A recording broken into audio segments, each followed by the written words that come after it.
puas dengan Jokowi dan Gibran. Jadi pilihannya cuma dua, puas dan tidak. Tidak misalnya ditanya secara beruntun, apa yang kemudian membuat Anda itu puas, apa yang kemudian membuat Anda tidak puas.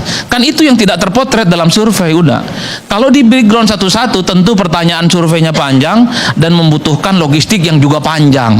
Jadi pertanyaan di survei itu seringkali kenapa tertutup? Ya karena memang pertanyaannya terbatas. Itu pertama ya. Nah yang kedua, argumen yang sifatnya kualitatif. Ini yang kemudian saya coba untuk breakdown. Jadi ketika muncul persepsi publik, survei-survei yang muncul 80% yang percaya terhadap Prabowo dan Gibran, itu banyak yang protes. Kenapa? Yang protes itu rata-rata memang adalah kalangan aktivis, adalah kalangan expert, para ahli, para akademisi, pegiat demokrasi, jaringan-jaringan aktivis sosial, dan kelompok-kelompok medsos, Bang. Siapakah mereka? Karena mereka itu yang day to day engage, meneliti satu persatu apa saja yang sudah dibuat oleh Prabowo dan Gibran. Kalau mau jujur, di luar makan program bergizi gratis, di luar penurun biaya haji, kan nggak kelihatan juga tuh kegiatan-kegiatan yang sifatnya menonjol. Paling di luar itu hanya sebatas janji dan sebatas perencanaan. Misalnya soal janji ingin mendirikan 3 juta rumah rakyat, per hari ini masih gelap gulita. Kapan itu barang dimulai? Sekalipun rumah untuk rakyat itu 3 juta, kan nggak ada jaminan apakah itu betul-betul gratis atau akad kreditnya dipermudah, kan belum clear juga, Bang. Termasuk misalnya ingin mendirikan sekolah rakyat, itu kan sebatas janji-janji. Termasuk misalnya soal bagaimana ketahanan energi dan ketahanan pangan, per hari ini progresnya nggak kelihatan. Jadi wajar kalau kemudian survei-survei kualitatif seperti Celios yang kemarin merilis itu, Center of Economy and Law Studies kalau tidak salah, itu ngasih rapornya merah. Prabowo misalnya hanya dikasih skor 5 dari 10. Gibran lebih parah lagi, dikasih skor 3 dari 10. Itu 3, lumayan, Bang.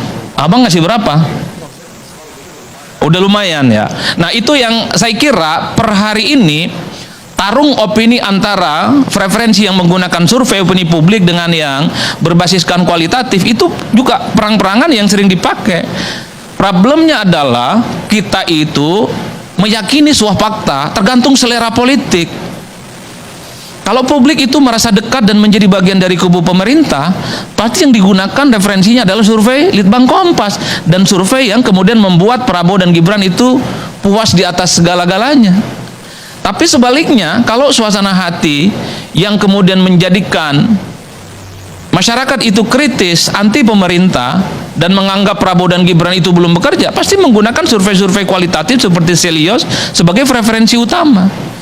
Makanya kalau kemudian saya simpulkan, kira-kira bagaimana pendapat saya terkait dengan 100 hari kinerja Prabowo dan Gibran?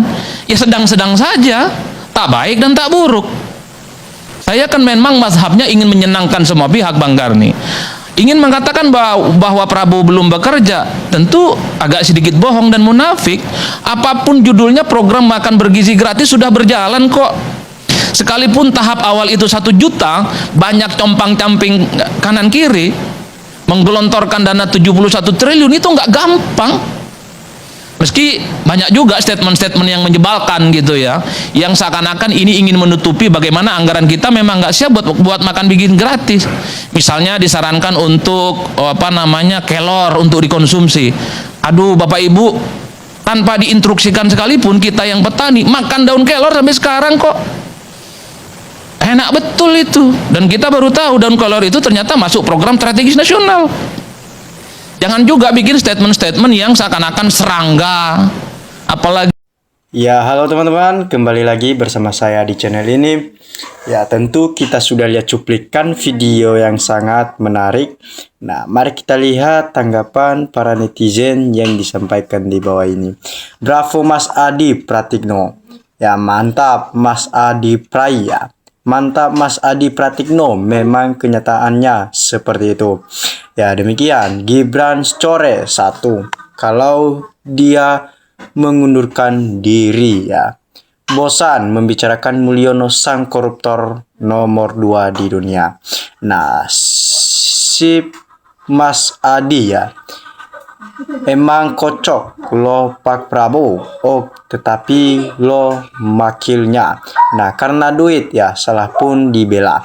Kasihan emak-emak pembela karena duit. Nah bangun rumah sakit internasional di setiap daerah omong-omong saja. Suka Mas Adi Pratikno, Gambalang ya. Jelas nggak munafik, Claude ini jelek, ini bagus. Mas Adi Pratikno, teruslah koreksi sesuai fakta mantap. Nah, masuk Mas ya, Irma modal ngotot ngeyel ya. Karena tidak jujur mentikan dapat jabatan komisari. Nah, daging semua isi penjelasannya. Ya. Mantap. Goreng terus ya. Siapa suruh berjanji? Oke gas terus. Rakyat udah pada cerdas. Sekarang lor, sekarang negara tipu-tipu. Jilid 2 bersambung, mantap. Nah, mual lihat perempuan satu ini. Kenapa sih ya selalu hadir di Irca, nyebelin. Nah, saya ingat di Irce ya, kalau Anies Baswedan bakal nyalon presiden, statemen Roka Gerung ya, wanita ini mengatakan badut. Ternyata badutnya sendiri yang namanya selalu akan disimpan. Nah, satang diputus keren ya dan mantap banget Bang Pratikno untuk mengeluas. Nah, Bang Adi ya cerdas pikirannya, tidak kayak yang itu biasa belain orang yang salah. Jogos ya, yang tetap jogos cari makan ngebalin yang salah. Nah, pemerintah mengeluarkan cuman satu orang, bikin geger sah dunia. NKRI mau dibawa kemana? Terputus di tengah jalan. Bravo Mas Adi Pratikno, pencerahan yang smart. Mas Adi tiada tanding. Selalu sehat Bang Asdi ya. Mungkin Irma Caniago ini yakin akan hidup 100 tahun lagi ya. Bravo Adi Pratikno. Nah ini baru mantap. Dengerin tuh bukan tuh kuping ya. Jangan ngotot bae woi ya. Gas buat warga menghilangnya. Warga kayaknya disuruh kembali masak pakai kayu bakar. Nah demikian kecerdasannya dan kejujuran Cak Adi Pratikno membuat pembela dinasti jadi terdiam ploga-plogo. Nah,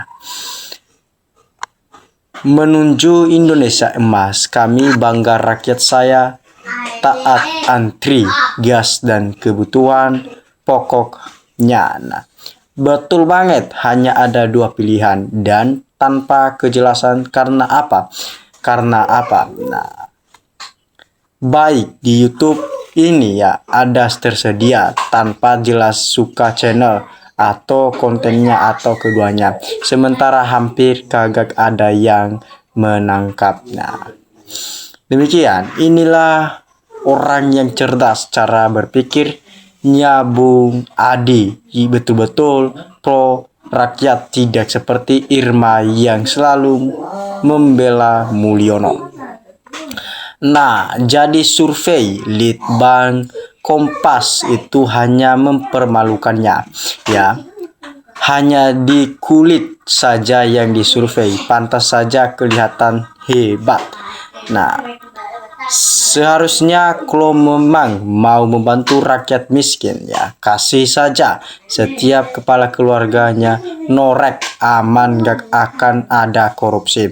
Ya demikian ya, banyak penjabat yang digaji besar oleh rakyat tapi tak berguna untuk rakyat, malah sering mengkhianati rakyat dengan menjilat ke penguasa.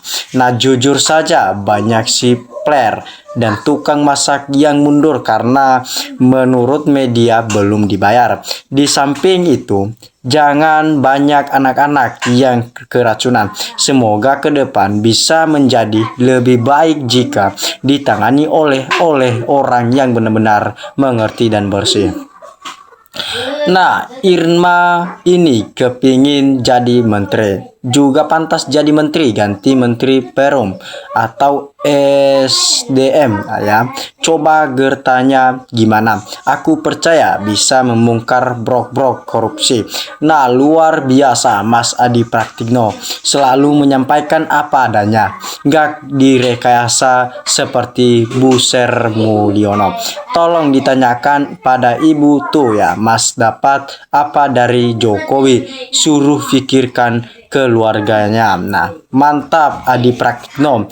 Pemerintah ini memang hanya obral janji ya, cuman omong-omong saja di TV dan media lainnya, apalagi buser-busernya Pret. Nah, betul-betul ya Adi Praktikno, betul, selain MBG biaya gaji turun, belum terlihat prestasinya. Selain itu masih sebatas janji betul.